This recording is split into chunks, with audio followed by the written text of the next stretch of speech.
Salut à tous, c'est Christian Mythologie Astrale. Si vous m'avez trouvé, si vous êtes plutôt futé. Et aujourd'hui, on se retrouve dans un épisode qui est extrêmement spécial parce que d'habitude, c'est un format que je réserve pour les Patreons. Et en fait, exceptionnellement, au vu de l'importance des aspects qu'il va y avoir dans le ciel, je me suis dit, bon, là, il faut faire quelque chose, il faut faire une communication générale et transmettre l'info à un maximum de personnes. Donc, je veux pas avoir un ton qui est alarmiste ni quoi que ce soit. Donc, je sais qu'il y a plein de gens inconsciemment qui sont addicts en fait aux gens qui sont alarmistes. Hein, faut parler français.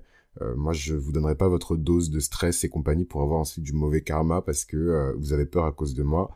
Donc, si vous êtes stressé déjà de base, que ça va pas bien dans vos vies, c'est le moment de se déconnecter. Et si vous avez un peu de recul, restez. Vous êtes évidemment les bienvenus sur Mythologie Astrale. Par où commencer? Déjà, aujourd'hui, on va parler très rapidement d'un aspect assez important qui va avoir lieu pendant la nouvelle lune en Balance, qui va en même temps être une éclipse solaire partielle. Donc c'est aussi pour ça que je me suis dit, vas-y, c'est quand même assez important et tout pour que j'en fasse un épisode de la météorologie astrale qui soit disponible et tout pour tous. Parce que c'est un événement qui est important. C'est un événement qui est important pour beaucoup de gens. C'est un événement en vérité qui est important pour tout le monde. Pourquoi? Parce que en fait, les signes qui sont activés, donc les maisons aussi qui sont activées, n'oubliez pas que moi, c'est l'astrologie archétypale à fond, système des signes entiers à fond. Voilà, toutes les activations en fait qui sont faites vont créer beaucoup de pression pour les personnes qui sont évidemment Balance et Bélier. Et du coup, je me suis dit que c'est important quand même de revenir un peu sur ça, quoi. Je sais même pas par où commencer.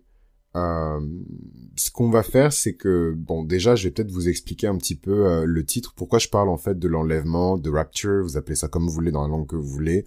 Tout le monde connaît cet épisode-là de la Bible, même les gens qui sont pas chrétiens, parce qu'il est dit qu'à la fin des temps, Dieu va amener vers lui ces gens, les meilleurs, enfin voilà, les choisis, etc., les personnes qui seront sauvées, tandis que les autres vont brûler sur Terre, même pas en enfer, parce que l'enfer, ça arrive après. D'abord, on commence par souffrir sur Terre, et en fait, on a envie de mourir désespérément, et on ne peut pas mourir, parce que même la mort a déserté, même la mort a déserté la Terre. Anyways, donc, on va parler de iode, on va beaucoup parler de iode, et on va parler même, je pense, de l'hypériode. Effectivement, dans le ciel, il va y avoir un hypériode de Neptune, d'Uranus, sur Mars en Balance.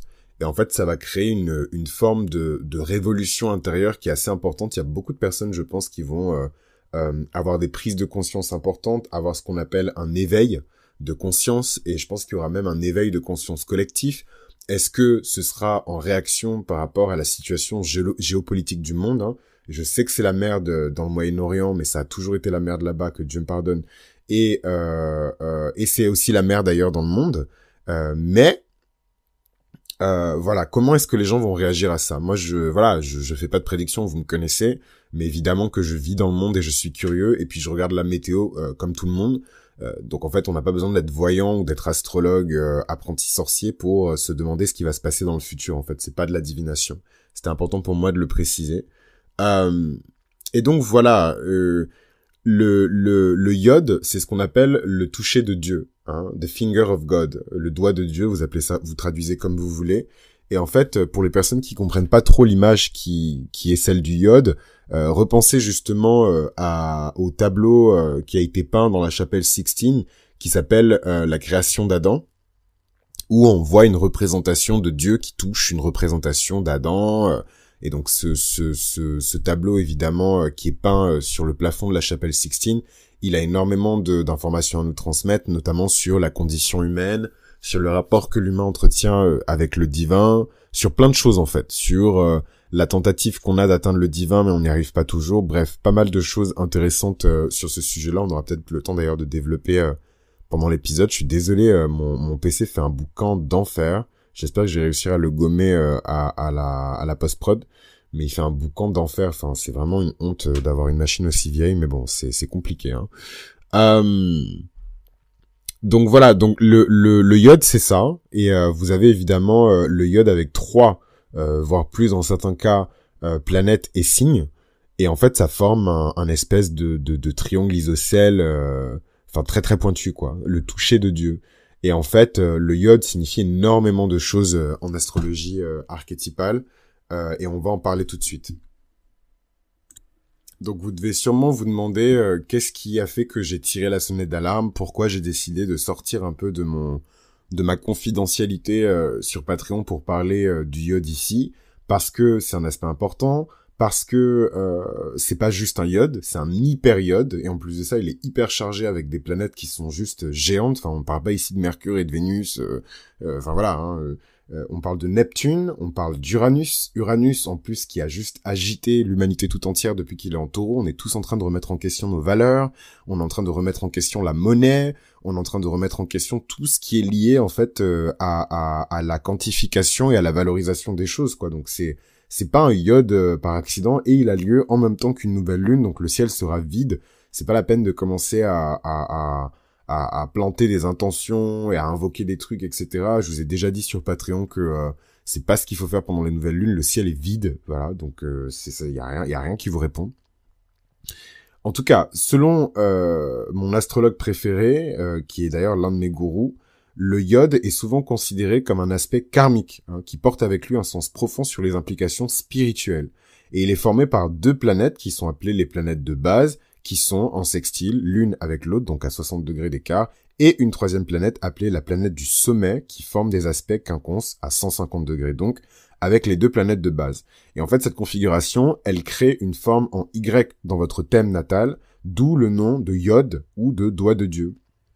Et donc cet aspect du iode, du doigt de Dieu, il est souvent considéré comme un défi énorme, un challenge, une opportunité simultanée, hein. Donc c'est à la fois un défi, c'est à la fois un challenge, c'est à la fois une opportunité.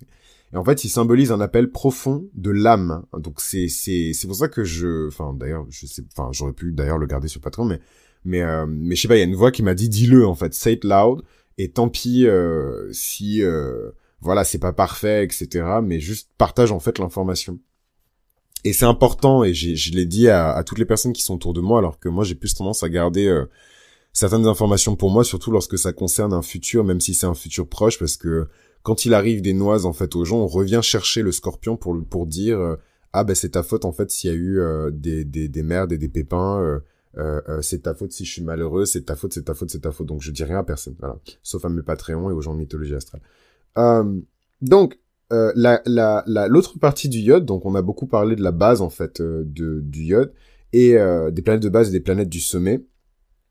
Et maintenant, on va parler d'autres aspects du iode. Déjà, il faut savoir que le iode symbolise donc une invitation à se développer spirituellement et à répondre à un but supérieur de la vie. Donc pour beaucoup de gens, ça va être un espèce d'appel d'air. C'est pour ça que j'ai utilisé en fait le terme de l'enlèvement, de rapture, parce qu'en fait, quelque part, l'enlèvement par Dieu, c'est l'ultime manifestation physique ou spirituelle, hein, de la grâce de Dieu dans nos vies, en fait. C'est ce truc de je te donne l'opportunité de t'élever, parce que ces gens-là ne sont pas juste enlevés, hein, ils sont pas juste hop, je claque des doigts et ils disparaissent en fait dans le néant. Ça fonctionne pas comme ça. C'est des gens qu'on ramène vers Dieu. Donc en fait, c'est une élévation, c'est une opportunité de s'élever. Hein, d'où le nom de l'épisode.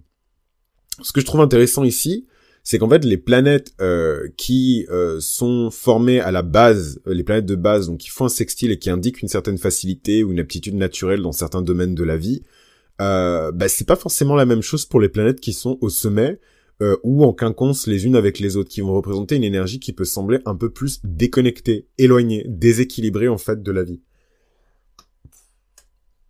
Donc la clé du iode réside dans la planète évidemment qui est au sommet, hein, parce que c'est là que se trouve la leçon karmique ou le défi à relever.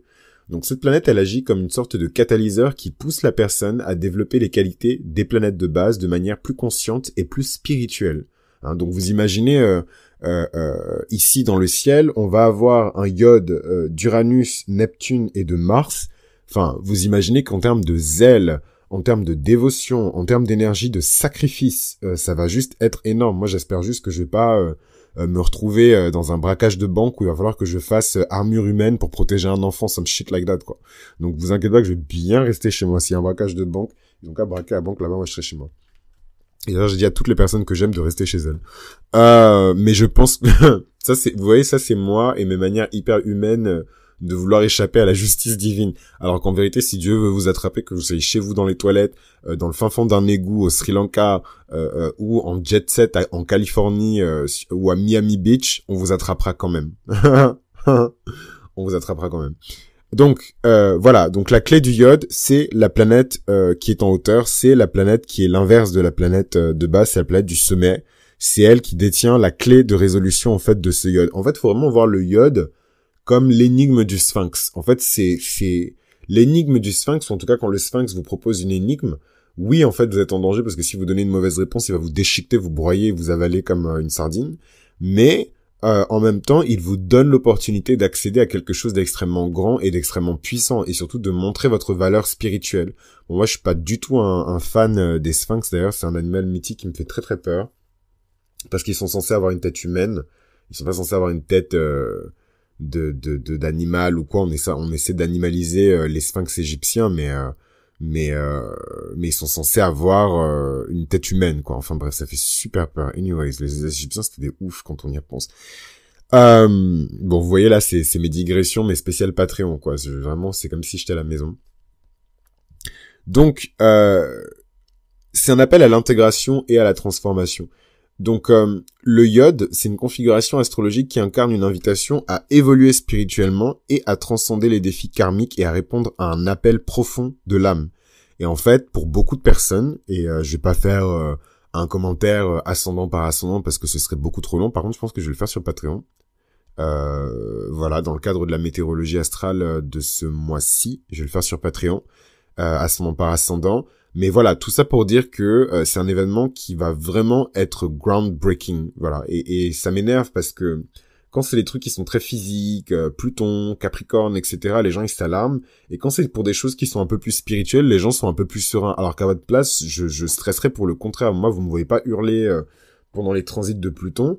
Par contre, je peux vous dire que cette période, je le sens arriver en fait. Je le sens se former. Ça faisait longtemps en plus que j'avais pas ressenti un aspect comme ça autant en avance.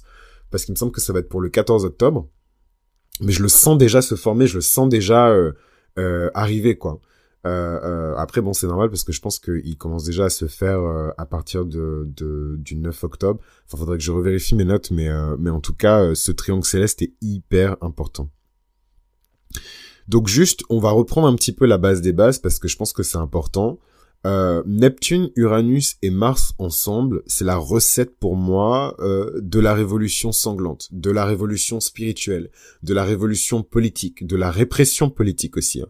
Neptune qui a cette énergie de transcendance, de bénédiction, de zen attitude, de paix, cette énergie qui est très liée aux dimensions qu'on ne peut pas toujours forcément percevoir, l'art, l'abstrait, le non-dit, enfin des choses qui sont pas forcément toujours tangibles mais qui sont très importantes. Uranus, c'est une autre dimension, c'est une dimension de joie infinie, c'est une dimension d'amour inconditionnel, c'est une dimension de paix, c'est une dimension de bonheur, c'est une dimension de liberté. Donc Uranus vient rajouter encore plus de crème à tout ça, et Mars enfin, c'est la secret sauce, c'est le poivre de Penja de tout ça. Mars, il est là pour relever un petit peu le tout. Malheureusement, Neptune en connexion avec Mars va dévitaliser Mars. Neptune va essayer en tout cas de dévitaliser Uranus. Uranus est beaucoup trop puissant pour être dévitalisé par Neptune. Pourtant, Neptune, c'est ce qu'il fait à toutes les planètes avec lesquelles il rentre en contact. Il les dévitalise, il les vide de leur énergie. Pour que, quelque part, ces zones, en fait, donc les planètes, ces zones, ces dimensions de vos vies, se concentrent sur des choses plus importantes, plus transcendantales. Cherchent à se rapprocher un peu plus du grand tout. Sauf que là, cette sensation de vouloir se rapprocher du grand tout, ça va être quelque chose qui va se déployer à l'échelle mondiale. Toute l'humanité va ressentir ce besoin de retourner vers Dieu, en fait. Toute l'humanité va ressentir ce besoin de se challenger spirituellement, d'essayer de transcender un petit peu sa petite condition de pion, de furoncle du capitalisme, et de devenir quelque chose qui a un peu plus de valeur, quelque chose qui est un peu plus digne, quelque chose qui peut se tenir en fait devant Dieu. Donc Uranus, Mars et Neptune ensemble, on parle de ça. Leur rôle évidemment dans l'astrologie et leur influence sur nos émotions, elle est grande, sur nos idéaux, sur notre force intérieure, particulièrement Mars en Balance qui est le gardien des conflits, qui est le stratège, qui est le tacticien. Moi, je vous cache pas que j'ai mon retour de Mars et tout ça va arriver droit sur ma tronche dans ma maison 12. Donc j'ai même abandonné l'idée de chercher à comprendre parce que je me dis La maison 12, c'est toujours l'angle mort, qu'on la conscientise ou pas, c'est un angle mort. Donc en fait, peu importe à quel point j'essaie de craquer le code et craquer la recette secrète de McDo, je vais quand même faire avoir. Ça va venir d'un côté que je ne vois pas arriver. Donc je fais comme les grands guerriers Mars en balance, je me bande les yeux et je me concentre en fait sur mon sixième sens. Et c'est mon sixième sens en fait qui va me dire d'où est-ce que ça va arriver, quoi. Et je vous recommande de faire la même chose. Particulièrement si vous avez Mars en balance ou si vous avez une maison de 12 entière, ou pas entière d'ailleurs, parce qu'il y a beaucoup de gens qui n'utilisent pas le système de signes entier, en balance. Autre chose, je voulais parler justement de Mars en balance. Mars en balance, c'est l'archétype du tacticien, c'est l'archétype du guerrier qui a rendu les armes, c'est l'archétype du diplomate qui cherche à ramener la paix dans un conflit. Mars en balance, c'est l'archétype du négociateur, du médiateur, hein. On parle beaucoup du Christ, etc., surtout dans la grande série sur l'astrologie chrétienne que j'ai partagée avec vous. Mais si le Christ devait avoir un signe de Mars, il serait soit Mars en balance, soit Mars en poisson. Mars en poisson parce que il y a ce truc de guerrier spirituel, même si pour moi ça correspond pas forcément au Christ, c'est pas un guerrier spirituel, c'est censé être le roi des rois. C'est le roi des rois. Non, pour moi, c'est plutôt Mars en balance parce que c'est un médiateur, c'est un négociateur. Il est censé négocier entre le Père et le reste de l'humanité, d'où cette comparaison avec l'épisode de l'enlèvement, ce qu'on appelle The Great Rapture dans la culture chrétienne. Que dire d'autre par rapport à Mars en balance? Il y a énormément de choses à dire. C'est un placement qui est frustrant. Moi, je vous invite, on va pas passer 1000 ans sur ça, je vous invite à écouter l'épisode que j'ai enregistré sur Mars en balance, qui est très complet, pour en savoir plus sur l'archétype de Mars en balance, et au moins vous pourrez le remettre dans le contexte de l'hypériode et de l'impact sur vos émotions et sur votre conscience. Ensuite, sur les dates clés par rapport à l'événement, si je ne me trompe pas, ça va avoir lieu le 14 octobre, si je ne m'abuse. Mais je vais quand même vérifier pour pas vous dire de bêtises.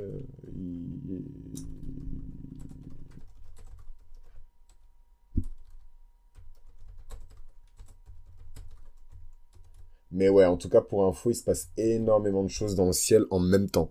Donc, soyez pas choqués si vous êtes un peu bazardé en ce moment et que vous n'arrivez pas à vous y retrouver. C'est tout à fait normal cette confusion parce qu'il se passe énormément de choses en même temps.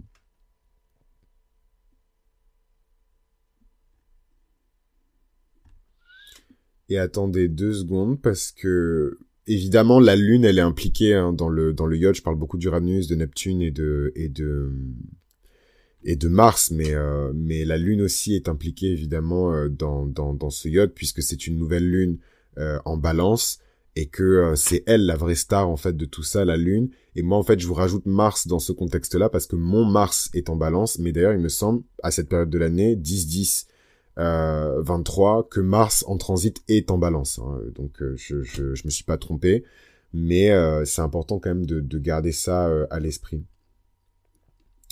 Je ne trouve pas de date, donc je vais le trouver après ou je vais le mettre dans le titre de l'épisode dans la description parce que là je suis en train d'enregistrer avant que tout le monde arrive. Là j'ai déménagé et j'habite à nouveau avec des gens, donc c'est un peu compliqué de négocier des temps de silence. En tout cas il est un peu tard pour moi, donc je vais essayer d'aller à l'essentiel. Que dire d'autre par rapport à ça Donc très important pour cet épisode de la météorologie astrale. D'ailleurs, si c'est un format qui vous intéresse, n'hésitez pas à vous abonner au Patreon, parce que c'est un peu le moment de monter dans le bateau. Vous l'aurez remarqué, je poste beaucoup moins sur le podcast, tout simplement parce que cette saison n'était même pas censée avoir lieu, en tout cas pas sous cette forme-là, et je me concentre beaucoup plus sur Patreon. Voilà, donc au moins vous pourrez pas dire que vous étiez pas au courant. Et du coup, dans cette nouvelle partie de l'épisode, je voulais vous parler juste un petit peu de à quoi ça ressemblait en fait avant les iodes. Alors je vous rappelle quand même que l'astrologie, le principe c'est de se baser quand même sur une compilation de données, de data, de références historiques, de dates, d'événements qui permettent de confirmer en fait l'influence de certains aspects sur la vie en société, sur l'humanité tout entière. Donc là, en fait, je reprends quelques iodes en fait historiques qui correspondent à des moments qui ont vraiment shifté l'histoire de l'humanité. Donc le premier iode, il a eu lieu à la période de la Renaissance européenne. Donc il y a certains astrologues qui ont suggéré que la période de la Renaissance en Europe a été marquée par un renouveau culturel, artistique, scientifique, qui serait associé à un iode.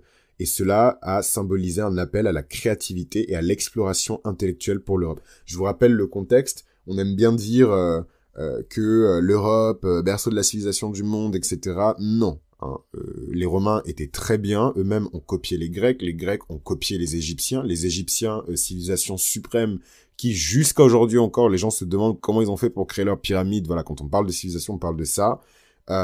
Et ensuite, tout a été détruit par des barbares, voilà, faut parler français, qui sont venus de l'Est, des tribus barbares, hein, qui ont juste tout rasé, tout défoncé, qui ont mis Rome à sac. Et c'est ça notre culture aujourd'hui.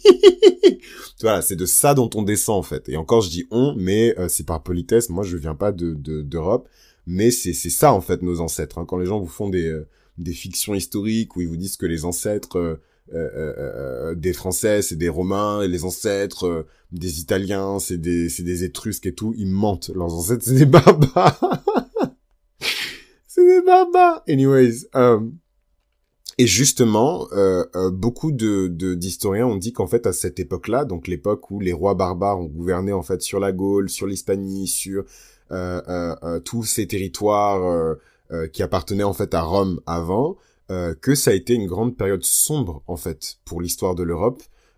Toutes ces civilisations qui étaient à la pointe en fait de la technologie, à la pointe de la culture, de la théologie, de la spiritualité, de quoi encore, de l'astronomie, de toutes ces choses-là, ont régressé en fait parce que ces populations qui sont arrivées ont été attirées par les richesses en fait de l'empire et étaient juste là pour les richesses, le prestige, le territoire et pas forcément là pour faire avancer en fait la civilisation quoi.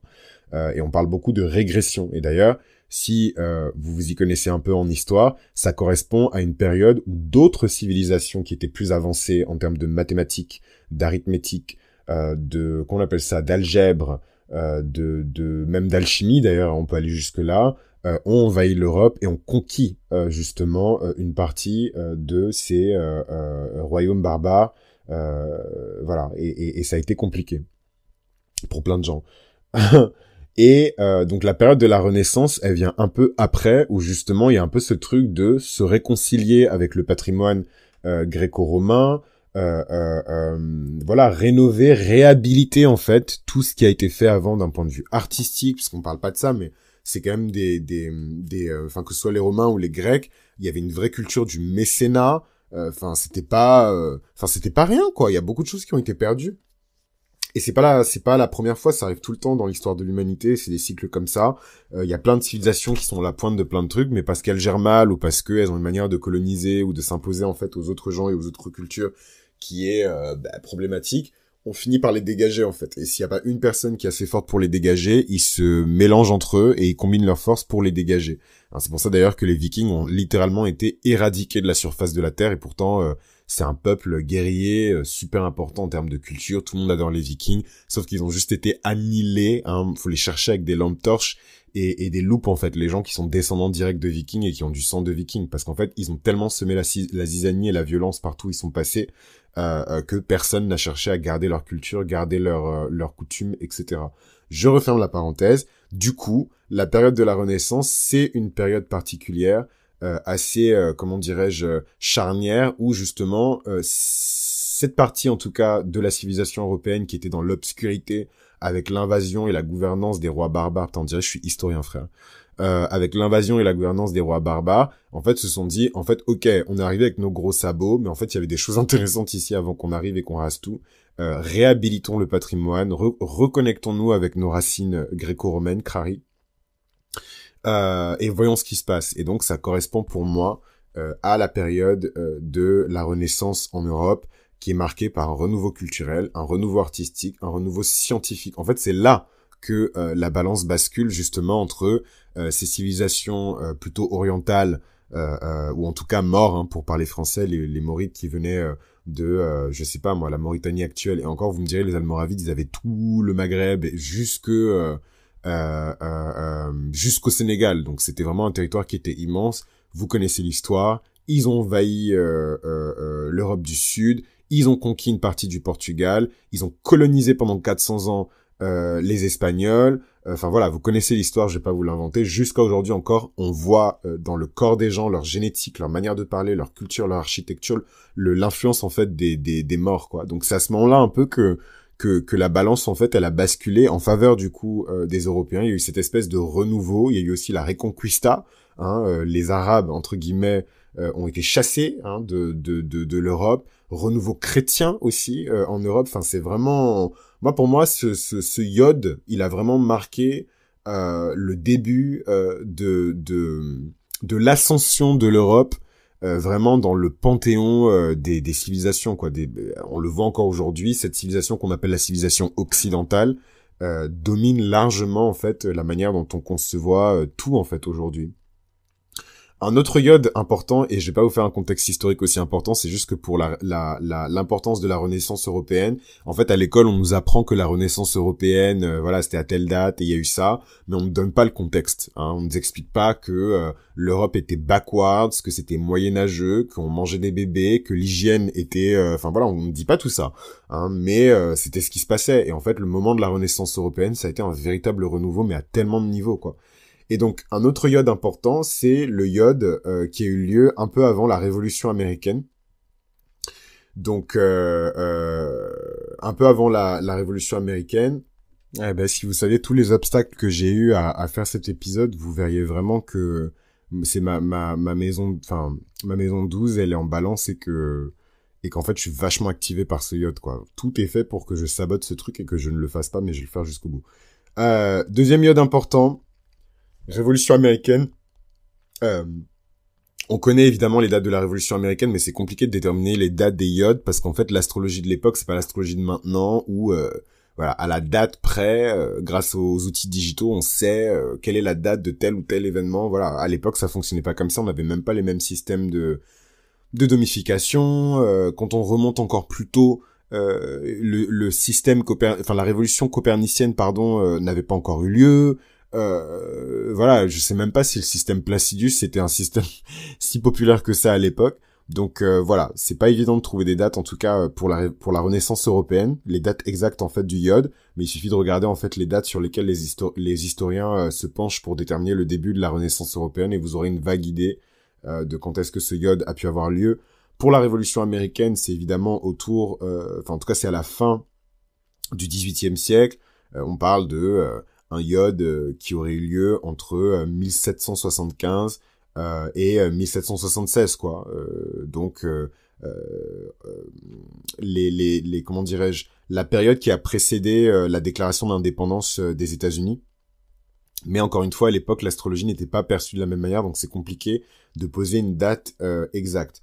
Toujours est-il que les grands idéaux de liberté, de libéralisme, d'égalité, de fraternité qui sont associés à cette période-là seraient liés à un iode. Et d'ailleurs, c'est pas seulement les États-Unis qui ont été influencés. Et là, j'invoque aussi vos connaissances en histoire. Et je sais qu'il y a plein de gens qui sont plus calés en histoire que moi. Je suis désolé si j'ai fait des erreurs, je suis pas historien.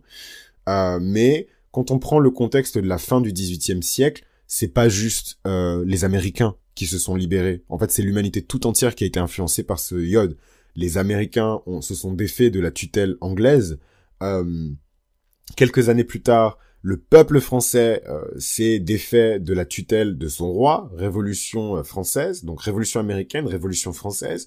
Et quelques années plus tard, Révolution haïtienne, première révolution d'esclavage première révolution d'esclaves de l'histoire de l'humanité qui a fonctionné, qui a marché, qui a abouti à la création d'un État-nation. Donc vous doutez bien que malgré la dimension illégale de l'esclavage et aujourd'hui sa dimension de crime contre l'humanité, à l'époque, Haïti était vraiment perçu comme un État pirate, un État... Enfin voilà quoi, c'était un État d'esclaves. Donc les gens ne voulaient pas commercer avec Haïti, les gens ne voulaient même pas reconnaître Haïti comme un État indépendant. Et pourtant ça s'est fait, voilà. Pareil pour les États-Unis, aujourd'hui ils fanfaronnent, etc. Mais quand ils se sont défaits de la tutelle de l'Angleterre, qui était juste la plus grande puissance militaire et économique au monde à l'époque, les gens étaient pas chauds pour soutenir les États-Unis. Les gens avaient peur des représailles et surtout des représailles commerciales en fait des Anglais sur leur éventuel soutien aux États-Unis. Donc tout ça pour vous dire que ce iode-là, il a intervenu dans ce contexte-là et ça a eu un ripple effect sur l'humanité. Donc maintenant, avec ce contexte-là, vous pouvez imaginer à quel point le prochain iode, donc Uranus, Neptune et la Lune, pour certaines personnes, Uranus, Neptune et Mars, hein, pour ces personnes qui ont Mars en balance, pas juste moi, et pour d'autres personnes, je sais pas moi, si vous avez Mercure en balance, vous checkez à chaque fois sur votre chart, mais en tout cas, c'est votre maison entière en balance qui va être activée en fait par ce iode. La pointe du iode pointe vers votre maison entière en balance. Et ensuite, on a eu après la révolution américaine. Donc, dans mes notes, je l'avais pas noté, mais il y a eu évidemment la révolution française et la révolution haïtienne, qui a été les deux qui ont été sanglantes d'ailleurs. Et ça, c'est un peu Uranus-Mars. Donc, j'avoue que j'ai un peu peur. Moi, je pense qu'il y aura un conflit mondial, mais j'ai pas envie de faire de prédictions ni quoi que ce soit. Mais on est bien parti pour. La révolution américaine, donc incroyable. On connaît l'histoire. Ils nous bombardent d'informations, les Américains, donc on connaît très bien leur histoire. C'est super. Et ensuite, on a évidemment les années 60. Hein, les années 60 qui, partout dans le monde, 1960 pour être plus précis, il y a eu un espèce de pareil, une onde de choc qui a frappé tout le monde. Hein, partout dans le monde. Et vraiment, les années 60, c'est un élan de liberté. À chaque fois, c'est ce type de iode, c'est toujours un élan de liberté. C'est toujours un moyen pour l'humanité de réclamer en fait un petit peu plus de sa dignité. Hein, ça a été le cas pour les esclaves en 1848, même si, voilà, abolition de l'esclavage en 1848, vous imaginez bien que la révolution, elle n'a pas duré juste 5 jours. Hein, c'est quelque chose qui se préparait depuis longtemps. Et c'est ça qui est intéressant aussi avec ce truc de iode, c'est qu'en fait, le iode, c'est souvent le climax de choses qui sont en coulisses depuis longtemps. Donc, révolution américaine, révolution française aussi, hein, la maltraitance, l'exploitation des serfs, par le roi, par les seigneurs, l'inégalité et l'injustice du système qu'on appelle ça, des privilèges, hein, tout ça c'était avant l'abolition des privilèges, hein, donc on a le clergé, on a le tiers-état, hein, on a la noblesse, et puis c'est tout, quoi. Et si on est né dans la mauvaise caste, on est condamné à être les esclaves des gens de la caste d'en haut. Rien que d'y penser, je suis pas bien. Mais ouais, enfin pour vous dire que c'est pas juste un truc de noir, blanc, arabe, palestinien, machin. Enfin c'est quelque chose d'humain. Il y a vraiment ce truc où le iode c'est une opportunité de faire un bond en avant en tout cas dans la dignité. Mais vous voyez, il y a Mars aussi qui est présent. C'est souvent au prix du sang. Hein. La Révolution française a été sanglante. Hein. Voilà, on le dit pas dans les livres et tout machin, mais là, oui, le pain, les dames se sont levées, elles voulaient du pain, parce que le pain était cher, et du coup, elles sont parties avec leur seau, et elles ont lancé du savon sur... Non, les gens ont tranché les têtes des gens, le roi a été décapité, on a pourchassé sa femme et ses enfants pour les décapiter aussi, c'est sanglant, la Révolution française. Voilà. D'une barbarie sans nom. Mais parce que la liberté n'a pas de prix et parce que ces gens-là étaient fatigués en fait. C'est aussi le roi qui a payé pour des années de maltraitance. Je suis désolé, je fais des digressions de ouf, mais c'est un sujet qui est important et ça nous amène au dernier grand iode que l'humanité a subi. C'est le iode des années 60 qui a été marqué par des mouvements sociaux, culturels et politiques comme le mouvement des droits civiques aux États-Unis, les révolutions sexuelles partout dans le monde, c'est pas juste en France, partout dans le monde il y a eu des révolutions sexuelles. On se souvient d'ailleurs à l'époque, enfin on se souvient, j'étais pas là, hein, on dit je commente comme si j'étais là, mais j'étais pas là. Mais voilà, comment dirais-je, l'émancipation des femmes iraniennes, comment les femmes iraniennes étaient très modernes, voilà, les années 60, qu'on appelle ça le Liban, à quoi ça ressemblait, le Liban qu'on appelait un peu voilà quoi, le quartier latin un peu de ce coin-là du monde, hein, avec tous les magasins de luxe, etc. Enfin, c'était un autre monde quoi. Révolution, émancipation et liberté. Les années 60, c'est aussi l'indépendance de beaucoup d'États africains, donc les États africains qui ont été colonisés, conquis, complètement exploités et absorbés de leurs ressources. Pour certains États africains mis en esclavage, hein, le Congo. Au Cameroun, il y avait des camps de concentration, enfin bref, je vous épargne les détails machin, mais les années 60, c'est vraiment une période d'indépendance qui est importante pour l'Afrique aussi, donc ça c'est mon histoire. Voilà, c'est un vent de liberté en fait, qui souffle sur le monde. Des mouvements culturels en Chine, dans l'Asie du Sud-Est, des mouvements politiques, des mouvements civiques, des révolutions sexuelles, qui auraient pu être influencées par la configuration de ce iode dans les années 60. Donc vous voyez, le iode et surtout l'hypériode dont je vous parle aujourd'hui, c'est pas un truc qui se déroule sur une semaine. C'est des choses qu'on va sentir pendant des années, en fait. Pendant des années. Mais le point de départ du feu qu'on va mettre aux poudres, c'est maintenant. Voilà. C'est juste ça. Voilà, donc ça aurait pu symboliser un appel à la transformation sociale et culturelle dans le monde, en fait, ce iode. Ensuite, on a un autre iode. Ici, c'est le iode qui va symboliser plutôt l'avènement de l'ère de l'information, voilà, qui est caractérisé quand même par l'explosion technologique, par la connectivité mondiale, et qui pourrait encourager la diffusion des connaissances et de la communication à l'échelle mondiale. Et ça, on est dedans. Hein. Pour moi, c'est un iode qui s'inscrit dans ça. Le dernier iode, donc le iode qu'on va avoir, c'est un iode qui s'inscrit dans ça, c'est un iode qui va marquer l'ère dans laquelle on est en train de rentrer, une ère d'hypercommunication, une ère d'information gratuite et accessible à tous et toutes, ce qui n'était pas forcément le cas avant, et donc c'est important de le préciser. En tout cas, c'était hyper important pour moi de faire ce contexte, parce que j'ai l'impression que les gens ne sont même pas conscients de ce qui se passe, en fait. Alors, donc en bonne en bonne Rita Skeeter, je me suis dit que ce serait important quand même d'en parler, quoi. Qu'est-ce que je voulais ajouter d'autre? Le iode. Il y a tellement de choses à dire. Je pourrais pas tout couvrir, mais au moins ça vous donne une bonne base et puis vous pourrez vous poser des questions et aller chercher ailleurs si vous avez besoin d'informations complémentaires.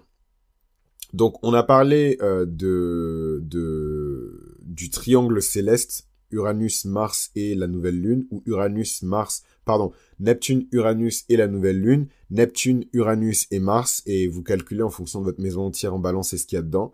On a parlé de Mars en balance parce que, coucou, toc toc toc, Mars en transit, il est en balance. Hein. Moi, j'ai mon retour de Mars à chaque période de l'année, chaque année, donc je sais que cette période-là, c'est une période où Mars est en balance. Beaucoup de défis sur l'assertivité, sur la prise de décision pour ceux qui ont cette position, sur la capacité à s'affirmer, sur la capacité à faire des contrats qui sont win-win, à ne pas se laisser avoir, à ne pas se laisser escroquer, à ne pas se laisser dépasser, à ne pas se laisser bouffer. Ensuite, on a parlé de Neptune et d'Uranus en aspect en iode. On a parlé de la dimension historique, en fait, à l'instant, et c'est pour ça que je vous ai comparé le truc avec l'épisode de l'enlèvement dans la Bible, parce que moi, je pense que ça va plutôt être dans ces eaux-là. Parlons maintenant enfin, je sais pas vraiment si je vais insister dessus, mais on peut noter en tout cas que la question de l'écroulement des structures établies est importante. Hein. L'hypériode, il va enclencher un changement qui est tellement important dans la société qu'il y a beaucoup de structures établies qui vont juste tomber, qui vont juste s'écrouler. Parce que ici, l'accent est mis sur la libération et le réalignement avec notre destinée vraie. Ensuite, l'idée ici, c'est de reprendre les rênes de notre destinée, donc la voie vers la transformation personnelle et la croissance spirituelle. L'idée ici, c'est d'utiliser cette énergie pour se libérer et pour créer un nouveau chemin qui est beaucoup mieux aligné avec nos âmes. Donc voilà, grosso modo, ce qu'on peut attendre de cette hypériode de Neptune, Uranus, sur tous les aspects en balance. C'est pas juste Mars, hein, c'est la nouvelle lune, etc. Tout en explorant l'impact historique et spirituel en fait des iodes précédents. Moi, je vous dirais tout de même de ne pas vous inquiéter. Comme je vous ai dit, le but, c'est pas d'alarmer les gens, c'est juste de vous dire, on est en train de vivre, sauf que là, en fait, on est en train de vivre un moment qui est historique et quelque chose qui va potentiellement bousculer les gens et les agiter un petit peu. Il faut rester serein, il faut rester rationnel, même si on parle de l'astrologie qui est parfois considérée comme irrationnelle, mais ça, faut laisser les gens, quand leurs parents vont mourir, ils vont aller lire Karl Marx et Thomas Piketty. Ou quand ils auront une nuit noire de l'âme, ils iront lire Thomas Piketty et Karl Marx. Alors, ça ne nous empêche pas d'être... en fait, le fait d'être connecté avec le divin et avec la spiritualité, ça ne nous empêche pas d'être rationnel. Il faut rester rationnel. Faites vos recherches, complétez vos informations, croisez les sources, faites vos recherches historiques aussi, sur les iodes précédents, sur ce qui s'est passé à l'époque. Prenez du recul, entourez-vous bien, restez en sécurité, ne faites pas des choses qui sont... Putain, j'ai l'impression d'être une maman, quoi. J'ai l'impression d'être un daron en mode... En vrai, vous faites ce que vous voulez, mais juste soyez prudents. Et voilà. Et si vous voulez en savoir plus, je pense que je vais quand même essayer de montrer comment ce iode va impacter les 12 ascendants. Donc n'hésitez pas à me rejoindre sur Patreon. Ça, c'est la météorologie astrale, donc c'est accessible au niveau le plus bas de Patreon. Donc voilà, n'hésitez pas à nous rejoindre, ça va être fun. Et ça va être drôle aussi. Enfin voilà, moi je préfère en rire qu'en pleurer, donc je pense que ça va être fun. Allez, on se revoit sur Patreon et je vous embrasse.